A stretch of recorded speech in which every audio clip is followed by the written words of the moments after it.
Kings Nation. Hey unkwera G. Free from fear, unstoppable.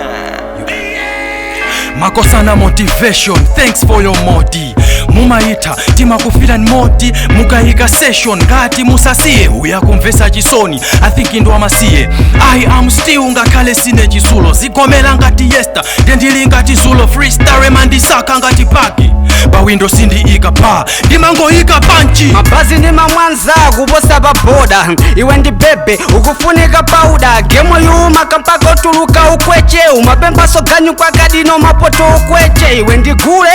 etu kampini limachiomwe mpaka uzide makampini unada kwambiri mwina umazola used oilo hati ndikukomola ine ase uratona yoyo kati zangotolela mbwibwi umangovala zobwereza swaki ya chibwibwi Yehova kwa mwana wake amapeleka chensa moziwa sintha zinthu kupwanya ngati chenji nkhope yonkompyuta game nkakuona nzingosuma sungakhale ola kwa teile umangosuma round 2 tipitaso sizochita kufusa sizachisamba chouma sizochita kufusa flow yanga ndiyo koma ili mayonizi ndimatha kuyimba kafuse mayunisi umveka mobanika ngati odwala asima mabazi yanga ndiowiro posa mazansima iwe ndiwe nsodineta mbala MCP nkhope yakwe ndiziphupwitana ni ACB siunafike koma uma zimva unabwera gemu yakukulira apa wayambotsisa mpweya ndawawa aluvela biti yangatu ndiyowawa aluvela mfana yuhama nditola dikila lero atayike zanga tayika nyato adikila umvele zimene atayike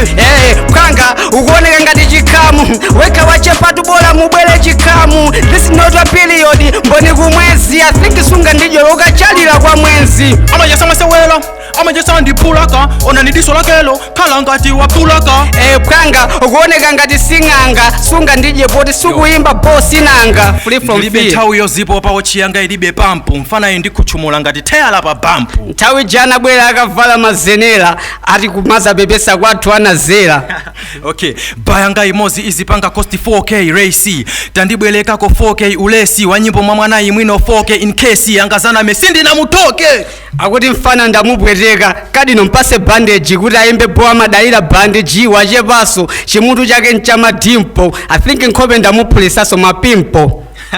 okay yeah voice yake ati mfana yunkambala mabazi so akumabela mfana yunkambala